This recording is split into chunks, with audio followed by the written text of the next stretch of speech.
Hello friends, देखिए हम लोग KVS TGT WE जिसको वर्क एक्सपीरियंस बोलते हैं उसके प्रीवियस ईयर का क्वेश्चन पेपर सॉल्व कर रहे थे जो कि 2018 में पूछा गया था। और ये स्पेशली इलेक्ट्रिकल और इलेक्ट्रॉनिक्स ब्रांच के लिए है, ठीक है। और हम लोग ऑलरेडी 2 एपिसोड इसका कर चुके हैं और आज ये तीसरा एपिसोड है जो कि पेपर का पार्ट 2 है। इसमें हमसे रीजनिंग एबिलिटी पूछा गया था। हम यहाँ पे देखेंगे कि रीजनिंग में कैसे कैसे क्वेश्चंस आए थे, लेवल क्या था। यहाँ पे दोनों ही लैंग्वेज में है, जो भी आपको अच्छा लगे वो आप प्रेफर कर सकते हो। मैं आपको अधिकांशतः हिंदी में ही बताऊँगा, ठीक है, जिससे कि सबके लिए ये इजी हो सके। तो चलिए स्टार्ट करते हैं। पहला क्वेश्चन जो रीजनिंग में पूछा गया था 31 नंबर का, वो ये पूछा गया है कि किसी कूट भाषा में माई बेस्ट फ्रेंड को 356 के रूप में, बेस्ट टीचर बेस्ट फ्रेंड को 5456 के रूप में कूटबद्ध किया गया है, तब माई फ्रेंड बेस्ट टीचर को किस रूप में कूटबद्ध किया जाएगा। तो देखिए ऐसे क्वेश्चन जब आ जाते हैं तो हमको क्या करना होता है, यहाँ पे हमको कुछ जो कॉमन इसमें से होता है उसको पहले देख लेना होता है। देखिए पहले वाला जो वर्ड है माई बेस्ट फ्रेंड, इसमें और दूसरे वाले में बेस्ट टीचर बेस्ट फ्रेंड में क्या क्या कॉमन है। तो बेस्ट और फ्रेंड, यहाँ पे बेस्ट और फ्रेंड दोनों कॉमन है, बट यहाँ पे बहुत ही इजी दे दिया है कि बेस्ट बेस्ट 2 बार है और यहाँ पे 5 और 5 2 बार है। इसका मतलब साफ साफ है कि 5 जो है वो हमारा किसको रिप्रेजेंट कर रहा है, बेस्ट को रिप्रेजेंट कर रहा है। और फ्रेंड भी कॉमन है इसमें भी। तो दोनों के कोड में कौन सा कॉमन है, देखिए 5 हो चुका है, 3 इसमें नहीं है, 3 इसमें है लेकिन इसमें नहीं है, तो 6 इसमें है, इसमें भी है। इसका मतलब फ्रेंड का क्या हो जाएगा हमारा 6 हो जाएगा कोड। अब हमारे पास जो बचा खुचा है माई, उसका क्या हो जाएगा 3 हो जाएगा, ठीक है। और यहाँ पे भी जो बचा है टीचर, उसका क्या हो जाएगा 5 हो चुका, 6 हो चुका, तो 4 जो हो जाएगा वो किसका हो जाएगा, टीचर का हो जाएगा। अब हम अपना जो आंसर है बता सकते हैं। आंसर में हमसे पूछा गया है कि माई फ्रेंड बेस्ट टीचर, इसका क्या कोड होगा। तो माई का 3 हो गया, ठीक है, 3। फ्रेंड का क्या हो जाएगा 6 हो जाएगा। तो देखिए 3 6 पहले ऑप्शन में है, क्या किसी और ऑप्शन में है ये? अगर नहीं है तो डायरेक्ट आप इसको आंसर टिक करना, सारे ऑप्शंस को चेक करने की ज़रूरत नहीं है। आप ऑप्शन से भी जा कर के क्वेश्चन को जल्दी कर सकते हो। तो जैसे ही आपको ऑप्शन दिखे तुरंत उसको टिक मारकर आगे बढ़ जाना है। तो 31 का हमारा पहला सही आंसर है। चलते हैं हम दूसरे क्वेश्चन की तरफ। दूसरा क्वेश्चन देखिए क्या पूछा गया है। दूसरे क्वेश्चन में है कि 5 मित्र राम, श्याम, मोहन, अब्दुल और जोसेफ किसी परीक्षा में बैठे और प्रत्येक ने भिन्न भिन्न अंक प्राप्त किए। फिर क्या है, राम ने श्याम से अधिक परंतु मोहन से कम अंक प्राप्त किए, जिसने 60 अंक प्राप्त किए हैं। अब्दुल ने जोसेफ के अतिरिक्त सबसे अधिक अंक प्राप्त किए, न्यूनतम प्राप्तांक 50 तथा अधिकतम 75 है। इस सूची में दूसरा सर्वाधिक अंक प्राप्तकर्ता कौन है। दूसरा सर्वाधिक अंक प्राप्तकर्ता पूछा है कौन है, और सबके यहाँ पे बता दिया है कि कौन कितना कितना नंबर पाया है और कौन किससे अधिक है। तो देखिए ऐसे क्वेश्चंस में हमको क्या करना होता है, जो जो गिवन है उसको पहले जल्दी से आप देखो कि राम ने श्याम से अधिक परंतु मोहन से कम अंक प्राप्त किया है। तो मैं कहीं पे एक राम ऐसे लिख लेता हूँ, सारा लिखने का ज़रूरत नहीं है, केवल कोड आप लिखो। राम को मैं आर से रिप्रेजेंट कर दिया। उसके बाद बोला है श्याम, ठीक है। देखिए श्याम क्या है, राम कह रहा है श्याम से अधिक को हम ऊपर लिखेंगे, ठीक है। जब भी ऐसे क्वेश्चंस आए तो जो भी अधिक हो आप उसको ऊपर लिखना, जो कम हो उसको नीचे लिखना। तो राम ने श्याम से अधिक अंक प्राप्त किया है, परंतु बोल रहा है मोहन से कम। इसका मतलब मोहन राम से अधिक अंक प्राप्त किया, तो मैं मोहन को ऊपर लिख दे रहा हूँ, ठीक है। मोहन को यदि मैं ऊपर लिख दूँ, फिर उसके बाद क्या बोला है, कम अंक प्राप्त किए जिसने 60 अंक प्राप्त किए। मोहन का अंक बता दिया है 60, ठीक है। अब कह रहा है अब्दुल ने जोसेफ के अतिरिक्त सबसे अधिक अंक प्राप्त किए हैं। अब्दुल को कह रहा है कि वो सबसे अधिक अंक प्राप्त किया, इसका मतलब इन सबसे मैं ऊपर अब्दुल को लिखूंगा, लेकिन ऐसा बोल रहा है कि जोसेफ के अतिरिक्त। इसका मतलब ये कंफर्म है कि जोसेफ जो है इससे कम नहीं है, इससे अधिक अंक पाया होगा, तभी तो ऐसा बोल रहा है कि अब्दुल ने सबसे अधिक अंक पाया लेकिन जोसेफ के अतिरिक्त। इसका मतलब जोसेफ से अधिक नहीं पाया है, जोसेफ उससे अधिक पाया होगा, तभी तो ऐसा बोल रहा है। तो ये 5 मित्र हो गए और सबका मैंने प्रायोरिटी दे दिया कि कौन सबसे अधिक पाया है ऊपर से नीचे। अब हमसे जो क्वेश्चन पूछा है कि इस सूची में दूसरा सर्वाधिक अंक प्राप्तकर्ता कौन है, तो आप इजीली बता सकते हो कि पहले नंबर पे जोसेफ हो गया, दूसरे नंबर पे अब्दुल। तो इसका सही जो आंसर हो जाएगा वो अब्दुल हो जाएगा। तो यहाँ पे जो टिक मारा गया है उस पर मत जाना, क्योंकि ये जिसका पेपर है उसने टिक मारा है, तो जोसेफ ना होगा, यहाँ पे अब्दुल होगा, ठीक है। अब्दुल सबसे सूची में दूसरे सर्वाधिक अंक प्राप्त करता है, अब्दुल। आई होप कि ये आपको समझ में आया होगा। इसमें टाइम इसलिए लग रहा है क्योंकि यहाँ पे आपको समझाना है, ठीक है, और नहीं तो बाकी ये काफ़ी इजी है। आगे बढ़ जाते हैं थोड़ा। अगला क्वेश्चन है कि select a group of letters which is not alike other 3। अक्षरों के उस समूह को चुनिए जो अन्य 3 से भिन्न है। ऐसे क्वेश्चंस में आपको देखिए कोड पता होना चाहिए कि क्या क्या कोड होते हैं, और लेटर के जो अल्फ़ाबेट होते हैं उनके नंबर्स में क्या क्या कोड होते हैं। तो यहाँ पे पहला जैसे है QNOM तो आपको तुरंत पता होना चाहिए, तो आपको लिख देना है 17, 14, 15 और यहाँ पे 13, पहला वाला हो गया। दूसरा वाला क्या होगा, HLF, इसका मतलब ये होगा 8, L को हम लोग 12, F को 6 लिखते हैं और J को 10 लिखते हैं। उसके बाद तीसरा वाला जो कोड है वो क्या हो जाएगा हमारा, तीसरा वाले में है W मतलब 23, 6, U का मतलब 21, D का मतलब 4। ऐसे ही जो चौथा है वो कितना हो जाएगा 25, Y का मतलब, D का मतलब 4 और W का मतलब 23, उसके बाद B का मतलब 2। ठीक है, अब यहाँ पे हम लोगों को देखना है कि कौन इसमें से भिन्न है, उसी को छाट देना है। तो देखिए हर एक में कुछ एक पैटर्न बन रहा है। जैसे यहाँ पे देखेंगे आप तो 6 और 2 8, 10 और 2 12 हो गया। यहाँ पे देखिए 4 और 2 6 हो गया, जबकि 21 और 2 23 हो गया। हर अल्टरनेट नंबर पे आप देखो 2 और 2 4, 23 और 2 25, हर अल्टरनेट पे 2 का क्या है, गैप है। लेकिन यहाँ पे आप देखो तो 13 1 14, 15 2 17, ये वाला तो ठीक है 15 2 17 है, लेकिन यहाँ पे 13 1 14 है, ये वाला मैच नहीं कर रहा है तीनों से ये भिन्न है। तो इसका मतलब जो हमारा सही आंसर हो जाएगा वो क्या हो जाएगा पहला वाला सबसे भिन्न है। ठीक है, पहला वाला जो है वो सबसे भिन्न है। आई होप कि आपको समझ में आया होगा। उसके बाद हम आगे बढ़ जाते हैं। अगला क्वेश्चन जो हमारा है एक साइकिल चालक पूर्व की ओर 6 किमी चलने के बाद बाएं मुड़ता है। देखिए जैसे ही आप क्वेश्चन पढ़ो स्टार्ट भी कर दो वहीं से, और इसमें आप एक चीज़ याद रखो कि हमेशा आप अपना एक फिक्स कर लो। जैसे मैंने ईस्ट वेस्ट नॉर्थ साउथ ऐसे फिक्स कर लिया है कि मेरा हमेशा यही रहेगा। मेरे शीट के सामने जब भी ऐसे मैं रहूँगा तो मेरा ईस्ट ऊपर रहेगा, वेस्ट नीचे, नॉर्थ साउथ। आप इसको एक बार अपने यहाँ पे देख भी लो घुमा फिरा करके कि यह सही है, और वैसे ही हमेशा करा करो। तो अब जैसे कि मेरा ये हो गया ईस्ट वेस्ट नॉर्थ साउथ, अब यहाँ से स्टार्ट कर दो कि एक साइकिल चालक पूर्व की ओर 6 किमी चलने के बाद, तो यहाँ से आप पूर्व की ओर 6 किमी चल दो। मान लो वो यहाँ पे है, पूर्व की ओर 6 किमी चल रहा है तो 6 किमी। अब हम यहाँ पे क्या करने वाले हैं, 5 किमी चलने के बाद वह बाएं मुड़ता है। यहाँ पे बाएं मुड़ा दो इसको 6 किमी के बाद, और बाएं मुड़ता है। उसके बाद बोल रहा है 5 किमी चलने के बाद, तो 5 किमी इसको चला दो, वह फिर बाएं मुड़ता है।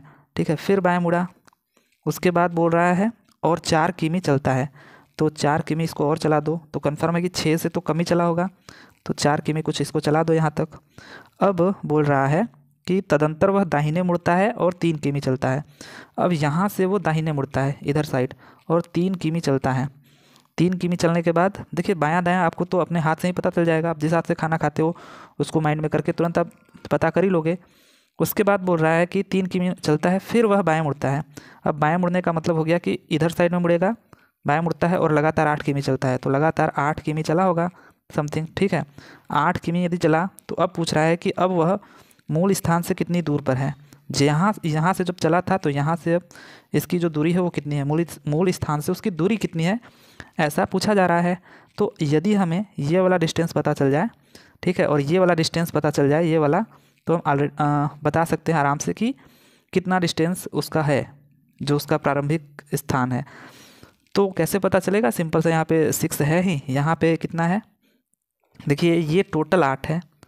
अगर हमको ये वाला पता चल जाए, केवल ये वाला, तो ये भी पता चल जाएगा। अब ये कितना है देखिए, यहाँ पे ये 4 है, ठीक है, और ये टोटल 6 है, तो यहाँ तक ही तो है टोटल 6, तो ये बचा खुचा तो ये 2 होगा, तो इसका मतलब ये भी 2 होगा, और ये टोटल 8 है, तो यहाँ पे ये कितना हो जाएगा 6, 6 और 2 मिलकर 8 ही तो बनाएंगे। तो ये पता चल गया हमको कि ये 6 है, अगर वो 6 है तो ये भी 6 है। अब ये वाला पता करना है, तो ये देखिए ये 5 है, तो ये भी 5 हो गया, और ये वाला 3 यदि है तो ये 3 हो गया, तीनों मिलाकर मतलब दोनों मिलाकर 5 और 3 कितना हो जाएगा यहाँ पे 8। अब हमको ये हाइपोटेनियस पता करना है, ये दोनों पता है तो अब तो आप पता कर ही सकते हो, इसका स्क्वायर प्लस इसका स्क्वायर अंडर रूट में हो जाएंगे दोनों, तो कितना हो जाएगा 8 8 64 36, 100 और अंडर रूट में 100 को आप कितना बताते हो 10। तो इसका आंसर जो हो जाएगा वो कितना हो जाएगा 10 वाला, इसका सही आंसर हो जाएगा चौथा वाला ऑप्शन। ठीक है, तो आई होप कि आपको समझ में आया होगा। चलते हैं अपने अगले क्वेश्चन पे। अगला क्वेश्चन है, एक सेकेंड, अगला क्वेश्चन है हमारा 35 में क्या पूछा है कि चित्र X में दिखाए गए कागज़ को एक डिब्बे बॉक्स के रूप में मोड़ा गया है। दिए गए 4 विकल्पों में से उस विकल्प का चयन कीजिए जो इस कागज़ के मुड़ने के बाद बन जाएगा। अब ऐसे क्वेश्चंस में देखिए ये एक बहुत ही अच्छा क्वेश्चन पूछा गया है, लेकिन ऐसे क्वेश्चंस में आपको एक चीज़ हमेशा याद रखनी है कि यहाँ पे जैसे जो यहाँ पे तो अल्फ़ाबेट में दे दिया है, लेटर्स दे दिए हैं, लेकिन आपको नंबर भी दे देता है, कुछ भी दे सकता है, लेकिन कुछ भी दे आपको जो बात याद रखनी है वो ये है कि जैसे ये ई है, तो ई के एक लेटर छोड़ने के बाद जो दूसरा है बी, ये हमेशा एक दूसरे के अपोजिट होंगे। वैसे ही ये जो एफ़ है, एफ़ को अगर एक लेटर छोड़ने के बाद दूसरा क्या आता है इसका सी, तो एफ़ और सी एक दूसरे के अपोजिट होंगे, ई और बी एक दूसरे के अपोजिट होंगे, और जो बचे खुचे हैं अब वो एक दूसरे के अपोजिट होंगे, ए और डी। ठीक है, तो ये हमेशा आपको याद रखना है। ऐसे जो ओपन डाइस होते हैं उनमें ये केस हमेशा होता है। तो हम इसको कैसे लिख लेंगे, ई ऐसे लिख लो, उसके अपोजिट में अगर बी है तो बी को उसके नीचे लिख लो, एफ़ के अपोजिट में क्या है सी, उसके बाद ए के अपोजिट में क्या है डी। तो ये हमारे छः नंबर हैं, छः लेटर हैं, और उनके अपोजिट फेसेस को भी हमने देख लिया। अब हमको जो ऑप्शंस दिया गया है उसमें से हमको बताना है कि इसको मोड़ने के बाद कौन सा बॉक्स इसमें बनेगा।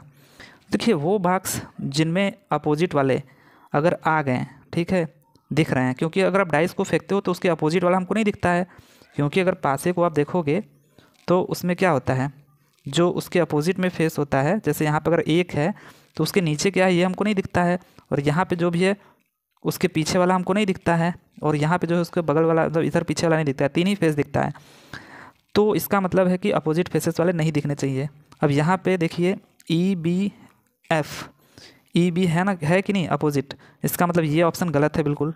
उसके बाद यहाँ पे देखिए ए डी, यहाँ पे देखिए ए डी है ना अपोजिट फेस दिख गया, इसका मतलब ये भी बिल्कुल गलत है। अब हमारे पास है ई एफ और डी, ई एफ देखेंगे तो ई एफ अपोजिट तो नहीं है, ना ही एफ और डी अपोजिट है।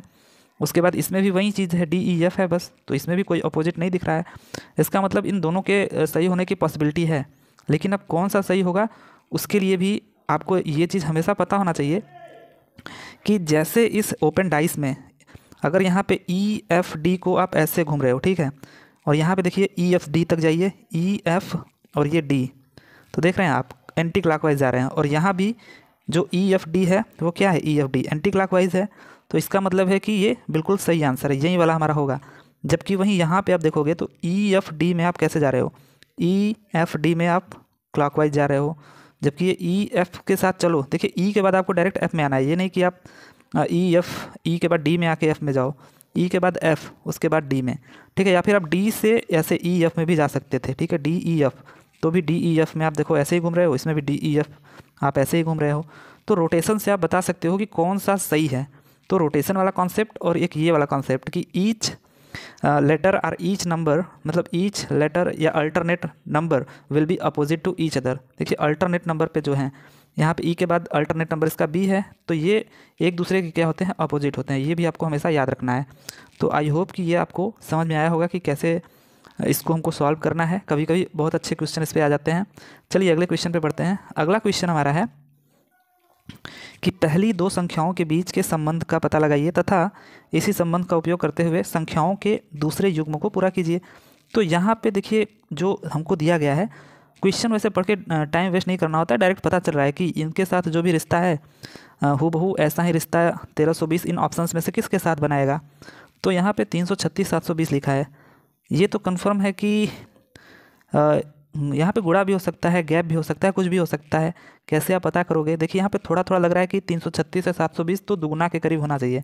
हो सकता है कि इसका दुगुना करके कुछ जोड़ा घटाया गया हो, लेकिन 336 दूनी के आप करोगे तो लगभग कितना आएगा, आप 336 दूनी के करके देख सकते हो, उसके बाद जोड़ोगे घटाओगे तो ये 720 आएगा, लेकिन उतना से ये नहीं आएगा, ठीक है। उसके बाद हमको क्या करना है, यहाँ पे इसका कोई स्क्वायर भी नहीं टर्म बन रहा है, जैसे 336 है कि किसी का स्क्वायर भी नहीं है 720 और 1320। लेकिन इसमें देखिए एक पैटर्न दिख रहा है, जैसे 72 है तो 8 9 72 होता है कि नहीं होता है, 8 9 72, और उसमें 10 का गुणा कर दें तो 720 हो जाएगा, ठीक है। और यदि हम बात करें 336 का, तो 336 अगर आप देखोगे तो ये आपका है 6 × 7 × 8, ठीक है, 6 7 42, 42 वाटे 336, ठीक है। उसके बाद हमको देखोगे तो यहाँ पे 8 जो है उसी से स्टार्ट कर दिया है, 8 9 × 10 720। वैसे ही 1320 भी है, 1320 जो है वो किसका है, अगर आप देखोगे तो 10 × 11 × 12, ठीक है। अगर आप इसको सॉल्व करोगे तो ये आ जाएगा 1320, ठीक। अब वैसे ही आपको इसमें भी कर देना है, जैसे यहाँ 8 से शुरू किए थे तो यहाँ 12 शुरू कर दो, तो ये हो जाएगा 12 × 13 × 14। जब आप इसको सॉल्व करोगे तो 4 3 12 दूनी के 24, ठीक है, 4 आ रहा है लास्ट में, इसका मतलब ये वाला 4 देखिए यहाँ पे लास्ट में आया है, तो आपको ऐसे भी टिक मार देना है, अदरवाइज आप पूरा करके भी देख सकते हो। तो यहाँ पे 2184 आएगा, ठीक है, 2184। तो 2184 जो फोर्थ ऑप्शन है इसका वो करेक्ट हो जाएगा। तो इसमें एक पैटर्न देखिए ऐसा लगा, इसका कोई इलाज नहीं है, आपको यहाँ पे ऐसे क्वेश्चंस की प्रैक्टिस होनी चाहिए, ठीक है। ये जो कोई कह देता है कि नहीं आइए मैं आपको इसका बहुत सारे टाइप बताऊंगा वैसे ही क्वेश्चन आएगा, तो कुछ भी पूछ सकता है ऐसे नंबर एनालॉजी में, ठीक है, कुछ भी पूछ सकता है। तो आपकी अगर प्रैक्टिस जितनी अच्छी होगी आप उतना ही तुरंत आपके माइंड में वो स्ट्राइक करेगा। चलिए अगले क्वेश्चन की तरफ बढ़ते हैं हम लोग। अगला क्वेश्चन है कि दी गई आकृति का अध्ययन कीजिए तथा इसमें निहित त्रिभुजों की संख्याएं बताइए, ठीक है। कितने त्रिभुज इसमें हैं उनकी संख्या हमको बताना है। कैसे हम बताएं यहाँ पे, देखिए मैं जो करता हूँ यहाँ पे कि यहाँ पे हमको 3 बॉक्स आप अलग अलग सेपरेट कर लीजिए। जैसे कि पहला बॉक्स जो है आप इसको सेपरेट कर लो, फिर इसको कर लो, ठीक है, उसके बाद इसको, और फिर क्या करते हैं पहले बॉक्स में देखो, फिर दूसरे बॉक्स में देखो, तीसरे बॉक्स में कितने ट्रायंगल हैं, फिर 2 बॉक्स को मिलाकर देखो, इसको इसको, फिर इसको मिलाकर देखो, फिर इसको मिलाकर देखो कितने ट्रायंगल बनते हैं, फिर उसके बाद एक ओवरऑल मिला करके देखो कितने बनते हैं, तो उससे ईजिली आपका आ जाएगा।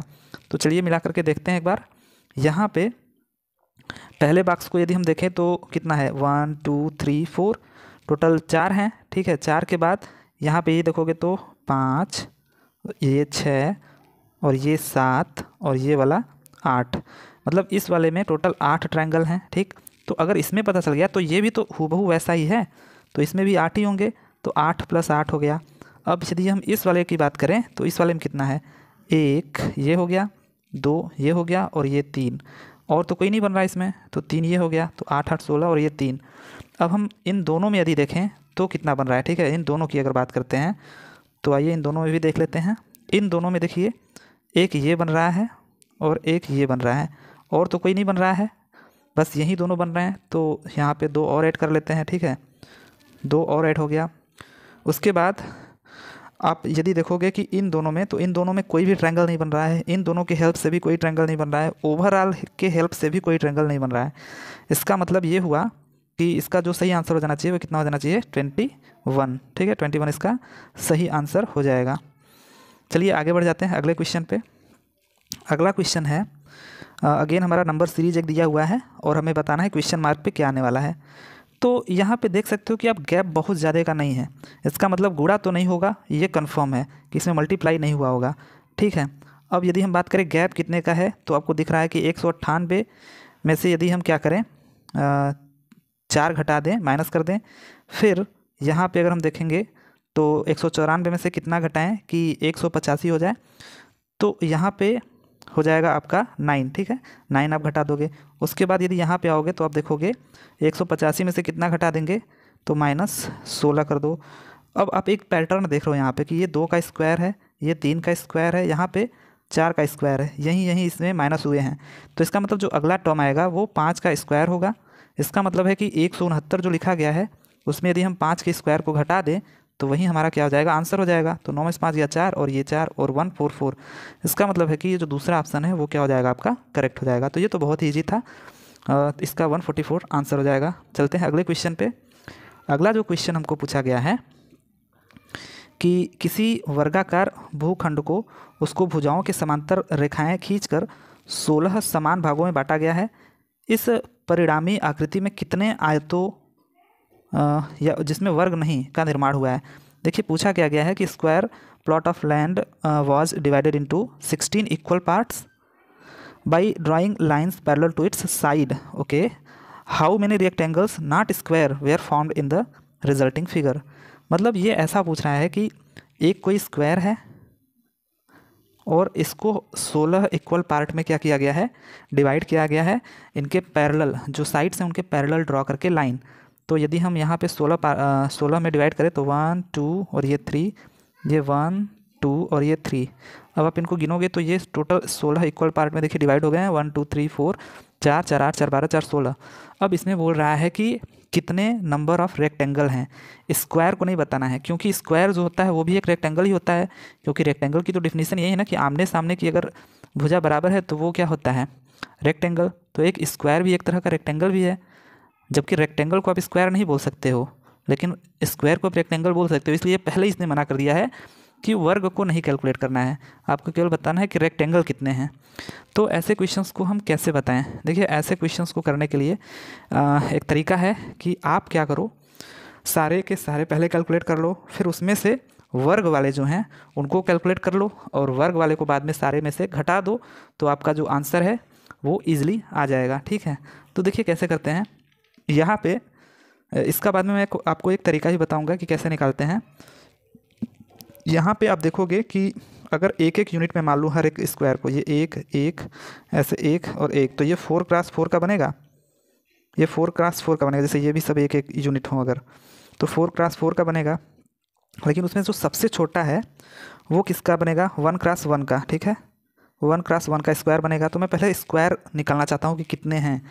तो अगर मैं बात करूँ 1x1 के कितने यहाँ पे स्क्वायर हैं, 1x1 के आपको बताना है कितने स्क्वायर यहाँ पर हैं। तो आप गिनोगे जब, तो 1 2 3 4 ऐसे 4 4 8 4 12 4 16 है टोटल। ठीक है, तो यहाँ पे 16 लिख लिया हमने। फिर अब गिनो कि 2x2 के कितने हैं यहाँ पे। 2x2 मतलब कि ये 1 और 2, ये 1 और 2, ये 1 और 2, ये 1 और 2, तो ऐसे ऐसे कितने हैं। तो ऐसे ऐसे अगर यदि आप गिनोगे तो आप देखोगे कि ये 1 हो गया, उसके बाद ये 2 हो गया, ये हो गया आपका 3, ऐसे ही यहाँ पे 4 5 और ये 6। उसके बाद आप देखोगे तो ये 7 और ये 8 और ये वाला एक और 9। सॉरी, यहाँ पे मैंने इसको 2 बार कंसीडर कर लिया होगा शायद। ये वाला बीच वाला नहीं कंसीडर किया, ये वाला और एक ये वाला। ठीक है, टोटल मिला करके ये कितने हो गए? 9। और अगर हम बात करें तीसरे 3x3 की, तो 3x3 का मतलब कि ये अब 3 यहाँ से, 3 यहाँ से, 3 यहाँ से, 3 यहाँ से। ठीक है, अब इसको यदि आप कैलकुलेट करोगे तो देखिएगा आपका ये 4 आएगा। कैसे? एक ये वाला हो गया, एक ये वाला हो गया, ऐसे ही एक ये वाला हो गया और एक ये वाला, तो टोटल 4 आएंगे। उसके बाद आपको 4x4 का देखना है, तो 4x4 का तो ये दिख ही रहा है आपको एक। ठीक है, तो ये तो सीधे एक ही है केवल। अब सारे के सारे स्क्वायर आपके कैलकुलेट हो गए। कितने हैं? 16 9 25 4 29 1 30। टोटल नंबर ऑफ स्क्वायर्स कितने हैं? 30 हैं। अब आपको पता करना है कि रेक्टेंगल कितने हैं टोटल।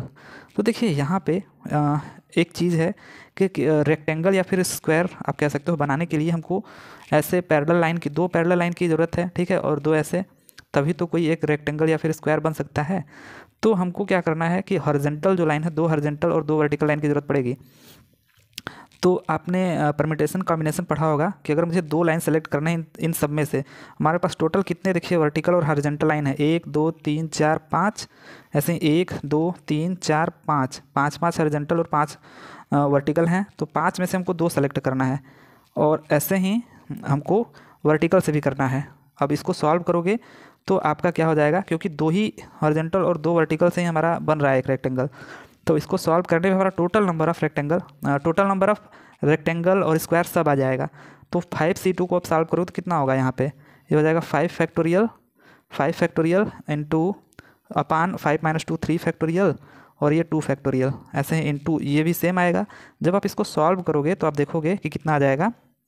इसको सॉल्व करने पे 5 × 4 × 3 फैक्टोरियल अपान 3 फैक्टोरियल इंटू 2 फैक्टोरियल, 3 फैक्टोरियल से 3 फैक्टोरियल कट जाएगा, और ये 2 × 1 हो जाएगा, और यहाँ पे 2 दूनी के 4 हो जाएगा, और 5 दूनी के 10, टोटल 10 आ जाएगा। तो ये भी 10, ये भी 10, 10 × 10 100। इसका मतलब टोटल 100 हमारे क्या हैं? स्क्वायर और रेक्टेंगल मिला करके हैं 100। ठीक है, तो अगर 100 हैं तो उसमें से आप स्क्वायर वाले को माइनस कर दोगे तो आपको रेक्टेंगल पता चल जाएगा। तो कितने स्क्वायर हैं टोटल? 30। तो 100 में से यदि हम 30 को घटा दें तो 70 हमारे टोटल रेक्टेंगल इसमें हैं। ठीक है, तो देखिए ये निकालने में अगर आपको पता होगा तो आप जल्दी निकाल सकते हो। यहाँ पे मुझे समझाने में बस टाइम लग गया है। ठीक है, तो कुछ इस तरीके से इसको निकालना था।